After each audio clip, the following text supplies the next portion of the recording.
US President Donald Trump says he's giving Hamas 3 to 4 days to respond to his latest proposal on ending the war in Gaza.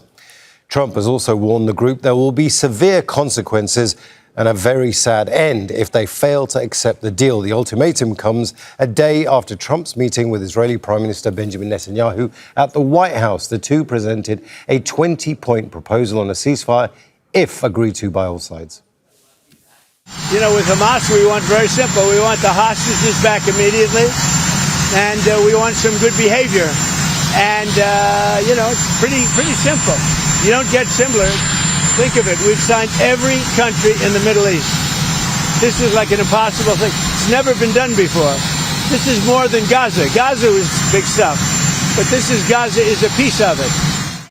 Al Jazeera's Mike Hanna reports from the White House.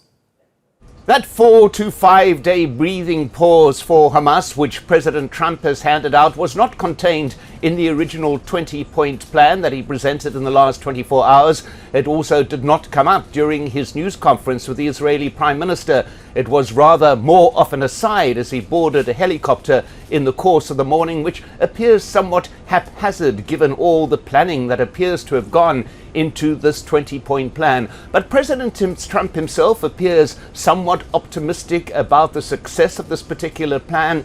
He is mentioning time after time the fact that many Arab leaders have accepted it, as well as Muslim leaders, implying a wider acceptance in the Muslim world of this particular 20-point plan, as opposed to previous ceasefire plans put forward by the Trump administration. At the same time, underneath all this talk of peace is that veiled threat of renewed violence. President Trump making very clear that if Hamas does not accept this offer, then he will give a green light to the Netanyahu administration to do, as Trump puts it, what it needs to do. So very clearly, this 20-point plan is not an offer to Hamas. It is very much an ultimatum. Mike Hanna, Al Jazeera at the White House.